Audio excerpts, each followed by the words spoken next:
बहुत समय पहले की बात है। भारत के एक छोटे से गांव में एक किसान रहता था जिसका नाम रघु था। रघु ईमानदार और मेहनती व्यक्ति था, लेकिन उसकी किस्मत हमेशा खराब रहती। गांव की भूमि बहुत उपजाऊ नहीं थी और बारिश भी समय पर नहीं होती थी।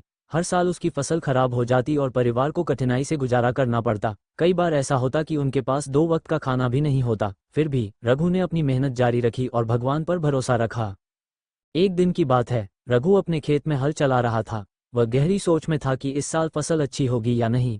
अचानक हल किसी सख्त चीज से टकराया। पहले तो उसने सोचा कि कोई पत्थर होगा, लेकिन जब उसने मिट्टी हटाई तो उसे एक अजीब चीज दिखाई दी। यह एक करेला था, लेकिन यह साधारण करेला नहीं था। ये सोने जैसा चमचमाता हुआ और हरे रंग की हल्की रोशनी फेंक रहा था। रघु ने इसे उठाया और हैरानी से देखने लगा। तभी एक जादुई आवाज सुनाई दी, हे रघु, घबराओ मत, मैं जादुई करेला हूँ। सदियों पहले मुझे एक ऋषि ने इस भूमि में छिपाया था ताकि लालची लोग मुझे ढूंढ न सकें। मैं तुम्हारी कठिनाइयों को दूर कर सकता हूँ, लेकिन याद रखना, मेरी शक्ति का उपयोग केवल दूसरों की भलाई के लिए करना। अगर लालच किया तो ये शक्ति तुम्हारे लिए अभिशाप बन जाएगी। रघु ने उस करेले को अपने घर लाकर बगीचे में लगाया। उसने पौधे को बहुत प्यार और ध्यान से पाला। रोज सुबह वह पौधे को पानी देता और उससे बात करता। कुछ ही दिनों में पौधे में न केवल पत्तियां और फूल आए, बल्कि उसमें जादुई करेले भी उगने लगे। ये करेले साधारण करेले से बड़े थे और उनमें से रोशनी निकलती थी। रघु को पता था कि यह करेला साधारण नहीं है। एक दिन उसने एक करेला तोड़ा और उसका रस पी लिया। तुरंत ही उसे महसूस हुआ कि उसका शरीर ऊर्जा से भर गया है। उसकी सारी थकान और कमजोरी गायब हो गई। रघु अब पहले से ज्यादा ताकतवर और स्वस्थ महसूस कर रहा था। रघु ने करेले की जादुई शक्ति को समझ लिया। उसने इसे केवल अपने लिए नहीं रखा, बल्कि गांव वालों की मदद के लिए इसका उपयोग करना शुरू कर दिया। गांव में कई लोग बीमार और कमजोर थे।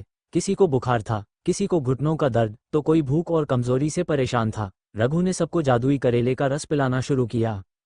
देखते ही देखते बीमार लोग स्वस्थ होने लगे। बच्चे जो कमजोर थे वे ताकतवर बन गए। वृद्ध लोग जो बिस्तर से उठ नहीं सकते थे अब खेतों में काम करने लगे। गांव की स्थिति बदलने लगी। जमीन जो बंजर हो गई थी उस पर करेले का रस छिड़कने से फसल लहलहाने लगी।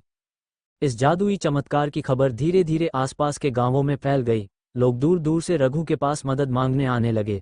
इस चमत्कार की चर्चा राजा तक भी पहुंची। राजा ने सुना कि रघु के पास एक जादुई पौधा है जो बीमारियों को ठीक कर सकता है और धरती को उपजाऊ बना सकता है। राजा ने तुरंत अपने सैनिकों को भेजा और आदेश दिया कि वह जादुई पौधा महल में लाया जाए। सैनिक रघु के घर पहुंचे और पौधे को उखाड़ने लगे। रघु ने उन्हें रोकने की कोशिश की और कहा, ये पौधा केवल दूसरों की मदद के लिए है। अगर आप इसे जबरदस्ती ले जाएंगे तो इसकी शक्ति खत्म हो जाएगी। लेकिन राजा ने उसकी बात नहीं मानी। जैसे ही सैनिकों ने पौधे को छूने की कोशिश की, पौधे की जड़ें हरकत करने लगी। उन जड़ों ने सैनिकों को जकड़ लिया। करेले से एक गूंजती हुई आवाज आई, ये शक्ति केवल उन लोगों के लिए है जो निस्वार्थ भाव से दूसरों की मदद करना चाहते हैं। लालच करने वालों को ये शक्ति नहीं मिल सकती। राजा ये देखकर डर गया। उसने अपनी गलती मानते हुए रघु से माफी मांगी। उसने वादा किया कि वह करेले की शक्ति का उपयोग केवल राज्य की भलाई के लिए करेगा। रघु ने जादुई करेले की मदद से न केवल अपने गांव बल्कि पूरे राज्य को समृद्ध और खुशहाल बना दिया। अब न तो कोई भूखा सोता था, न ही कोई बीमार रहता था। ये कहानी सिखाती है कि सच्ची ताकत और चमत्कार का उपयोग केवल दूसरों की भलाई के लिए होना चाहिए। लालच और स्वार्थ से कुछ भी प्राप्त नहीं किया जा सकता। सच्चा जादू हमारे कर्मों और निस्वार्थ भाव में है। जो दूसरों की भलाई के लिए जीते हैं वही असली चमत्कार करते हैं।